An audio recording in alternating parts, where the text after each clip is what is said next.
साल 2019 जुलैचा महिना. पावसाळा पूर्ण जोरात होता. मी आणि माझा मित्र सचिन आम्ही दोघं पुण्यावरून साताऱ्याकडे निघालो होतो. दिवसभर काम करून उशीर झाला होता म्हणून आम्ही रात्रीचं निघायचं ठरवलं. घड्याळात 11:30 वाजले होते.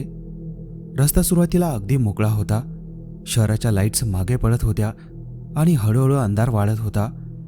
गाडी मी चालवत होतो आणि सचिन बाजूला बसून मोबाईलवर रील्स बघत होता. अरे मेन हायवेने जाऊया ना, सचिन म्हणाला.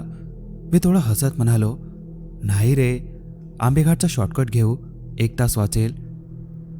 हा निर्णय नंतर आयुष्यभर लक्षात राहील हे तेव्हा कुठं माहीत होतं. थोड्याच वेळात आम्ही आंबेघाटच्या रस्त्यावर शिरलो. इथून पुढे रस्ता पूर्ण वेगळाच होता. दोन्ही बाजूंनी दाट झाडं, मध्ये अरुंद रस्ता आणि वरून सतत पडणारा पाऊस.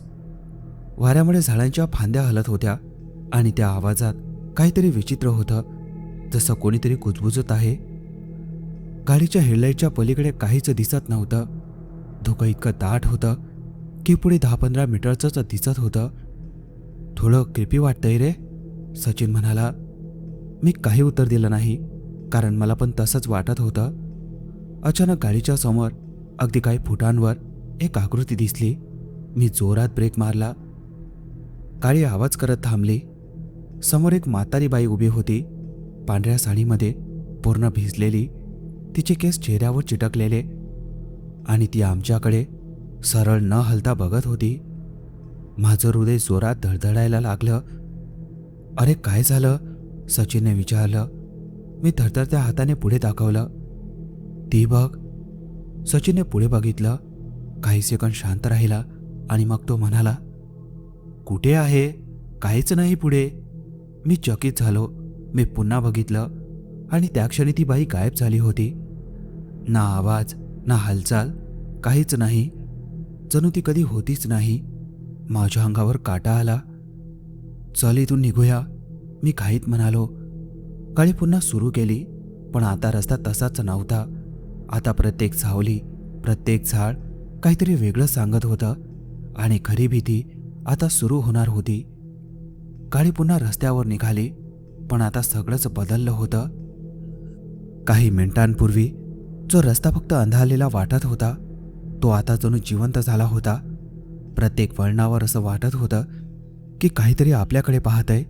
मी स्टेअरिंग घट्ट पकडून चालवत होतो. हाताला घाम आला होता. तुला नक्की काय दिसलं, सचिनने विचारलं. मी थोडा वेळ शांत राहिलो. एक बाई अगदी गाडीसमोर उभी होती. सचिन थोडा हसला, पण त्याच्या आवाजातही कॉन्फिडन्स नव्हता.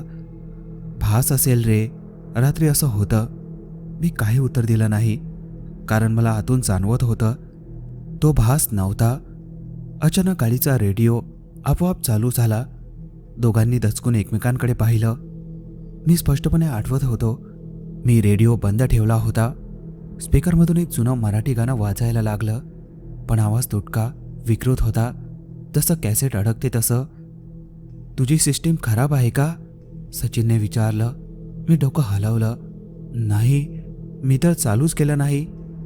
तेवढ्यात गाणं अचानक थांबलं आणि त्या जागी एक मंद, खळखळीत स्त्रीचा आवाज आला. मला सोडून जाऊ नका. माझं हृदय अक्षरशः थांबल्यासारखं झालं. सचिनने लगेच रेडिओ बंद करण्याचा प्रयत्न केला, पण बटन कामच करत नव्हतं. आवाज पुन्हा आला, यावेळी थोडा स्पष्ट. माझं घर इथेच आहे. गाडीचा वेग अचानक कमी व्हायला लागला. मी एक्सेलेटर पूर्ण दाबलं, पण गाडी जणू कुणीतरी पकडून ठेवली होती. अरे काय होतंय गाडीला, सचिन घाबरून म्हणाला. मी काही बोलू शकलो नाही. माझं लक्ष रिअरव्ह्यू मिररकडे गेलं आणि त्या क्षणी माझ्या अंगातलं सगळं रक्त गोठलं. गाडीच्या मागच्या सीटवर तीच बाई बसली होती. ओले केस चेहऱ्यावर पसरलेले, डोळे पूर्ण काळे, आणि तिचा चेहरा हळूहळू वर येत होता. ती सरळ माझ्याकडे पाहत होती. मी किंचाळायचा प्रयत्न केला, पण आवाज बाहेरच आला नाही. ती हळू आवाजात म्हणाली, तुम्ही मला का सोडलं? का मला गाडीत घेतलं नाही तेव्हा? सचिनने मागे वळून पाहिलं आणि तो जोरात ओरडला, गाडी थांबू नकोस, पुढे चालवत राहा. मी पुन्हा जोराने एक्सेलेटर दाबला आणि अचानक गाडी पुन्हा वेगात धावू लागली. मी पुन्हा आरशात पाहिलं. मागे कोणीच नव्हतं.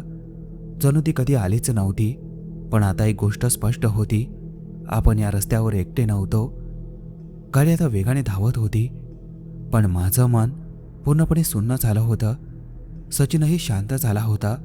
दोघंही काही बोलत नव्हते, फक्त पावसाचा आवाज. काही मिनिटांनी रस्त्याच्या कडेला एक लहानसं मंदिर दिसलं. मंदिर अगदी जुनं होतं. दगडी बांधकाम, पुढे छोटा दिवा लुकलुकत होता. त्या अंधारात तो दिवा जणू एकमेव जिवंत गोष्ट वाटत होता. इथे थांबूया, मी हळू आवाजात म्हटलं. सचिनने लगेच होकार दिला. मी गाडी थांबवली. दोघंही खाली उतरलो.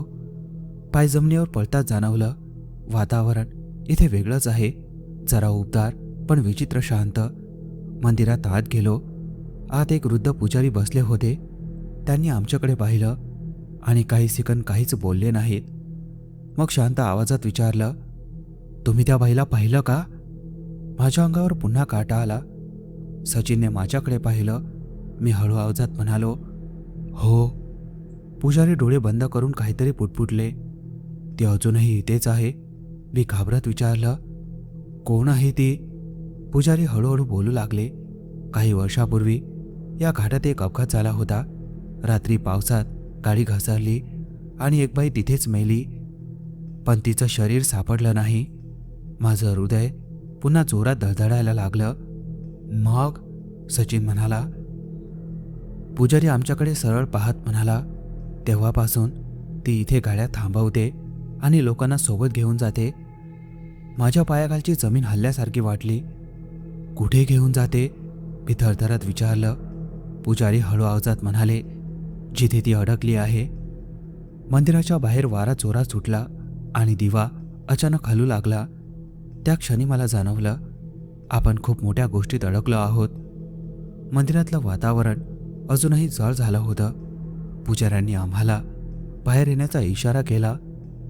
आम्ही दोघं पुन्हा गाडीत बसलो. पण आता मनात एकच विचार होता, इथून लवकरात लवकर बाहेर पडायचं.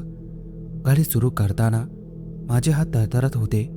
पुजारी गाडीच्या खिडकीजवळ आले आणि हळू आवाजात म्हणाले, एक गोष्ट लक्षात ठेवा, ती पुन्हा दिसली तर तिच्याकडे बघू नका.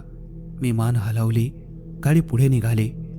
रस्ता आता आणखी धोकादायक वाटत होता. धुकं अजून वाढलं होतं आणि पावसाचा जोरही. काही मिनिटं शांततेत गेली.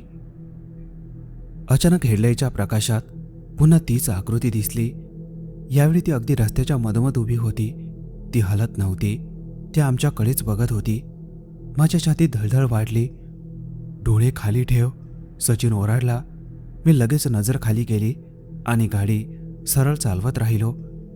त्या क्षणी गाडी त्या आकृतीला धडकली का की ती गायब झाली हे मला कळलंच नाही. पण अचानक गाडीच्या आत थंड वाऱ्याचा झोत आला. जणू कोणीतरी दार उघडून आत बसलं. सचिन जोरात ओरडला, ती आत आलीये. माझे हात स्टेअरिंगवर घोटले. हळूहळू मी बाजूला पाहिलं आणि माझा श्वास अडकला. ती बाई माझ्या शेजारी बसली होती आणि तिचा चेहरा अगदी जवळ, डोळे खोल, काळे, ओठ किंचित हलत होते.